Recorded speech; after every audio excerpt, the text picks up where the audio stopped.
Today is a work day. I've got my laptop out, I'm doing some writing, and what I'm writing is a book. I'm really excited about this. I've always wanted to write a book. My favorite authors have really inspired me. MJ, Phil Jackson, East Bay. I love all their writing. I've been thinking about this book a lot since yesterday when I decided to write it.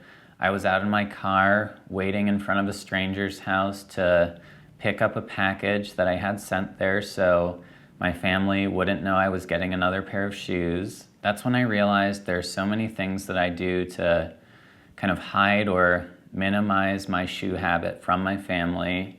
And I think I have enough to write a book, so that's what I'm going to start today. And I just wanted to share some of the early topics that I'm going to include, workshop it with you a little bit. Now, before I get into the chapter topics, I do want to say that obviously my family knows I have a shoe habit. They just don't know the extent of it, and I'm pretty proud of how much of it I've covered up.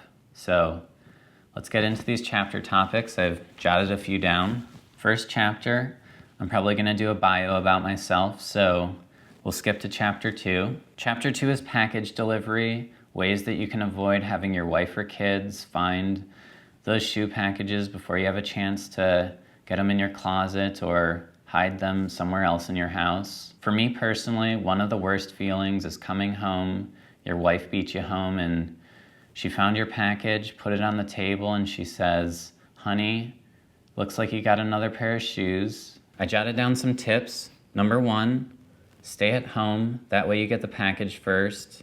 Number 2, if you can't stay at home, get a job that lets you work from home all the time, something like stay-at-home dad. Another option, you can have packages held by UPS or FedEx. Do that and then pick them up in your free time. That's what I got so far for chapter 2. Chapter 3 is all about storage. In terms of storage, don't try to hide all of your shoes. Store some in plain sight. I find it much easier to tell a partial truth than a full lie. And then for the rest of the pairs, scatter them about the house.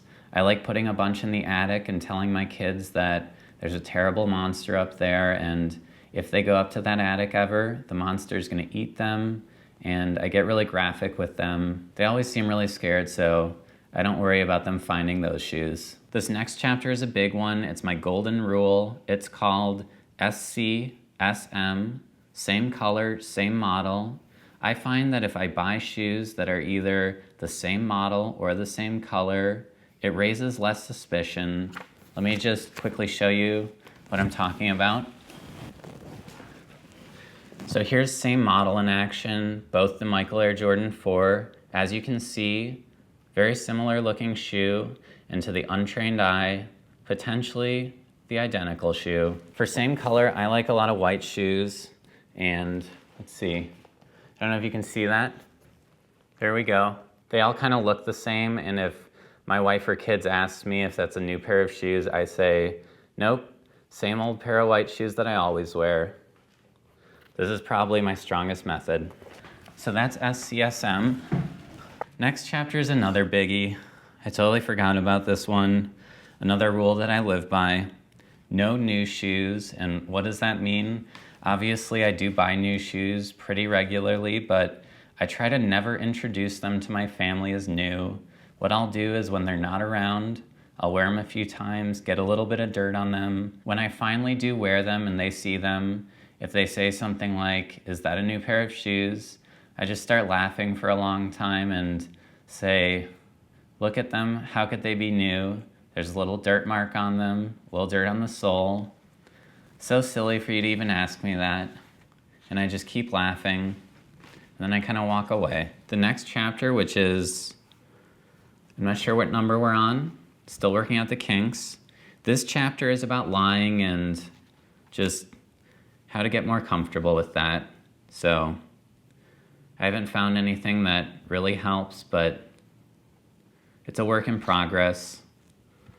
I'm sure I'll find some things that make it easier to, maybe I won't even call it lying, maybe it's just massaging the truth. That sounds better. That's what I've got so far. It's still early. hoping to get a lot more down on paper that I can then transfer to a computer, that I can then put into a book. And I'm really excited about this one. I hope you are too. And please, any suggestions, again, leave them in the comments section, because a lot of pages to fill in a book.